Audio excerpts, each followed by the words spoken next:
Hello বন্ধুরা, তোমরা কেমন আছো? আজকে আমরা গেতাছি জলপাই দিয়ে জুলামতি খাইবার নিগা। জুলামতি এই যে ওর কাছে বাটি আর জলপাই দেখিয়ে দেই। দেখছ জলপাই, আমরা জলপাই ছানা খাইবার গেতাছি। এখানে দেবারে আখা খুদবার দিয়ে আমি একটু বাড়ি গেছি সাত মাটি আনবার। তো এটা হলো সাত মাটি, আমাকে এনে সাত মাটি কয়, তোমাকে অনেক কি কয় অবশ্যই কমেন্টে কইবা তোমরা। আর এই যে দেখবার পাইতেছো, এই যে আমাকে এনে আখা প্রস্তুত হয়ে গেছে গা। আর আমি একটু জলপাই কাটবার নইছি। তো এটার মধ্যে জুলামতি খান নাকবো, জুলামতি খাইবার গেলে জলপাই কাইটা চাটনি জুলামতি খামু। তো আমাকে জলপাই হিদ্দু সব আইটেম প্রস্তুত হয়ে গেছে, আইটেমগুলো তোমাকে দেখিয়ে দিতেছি। এই দেখবার পাইতেছো, এই যে ম্যাচ, জলপাই কাটছি ভাঙাচুরা বাটিতে, লবণ আর স্পেশাল মশলা আমাকে জলজিরা।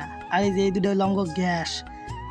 আর এটা কি তোমরা অবশ্যই কমেন্টে আমাকে জানাইবে। আর আমাকে যে আখা বানিয়ে আলাইছি গ্যাসের উপরে, ওটা বসে দিয়ে এখন জুলামতি খানো। আমাকে মাথায় যে কখন কি বুদ্ধি উঠে, আমরা তার কেটে গেছে গা। এখন কয় কি বুইরা বয়সে জুলামতি খামো আমরা, দেখছে আও। তা আবার চাটনি জুলামতি, তাও একটা পচা পায়খানার বাটি দিয়ে এখন আগুন ধরিয়ে দিলাম গ্যাসের মধ্যে।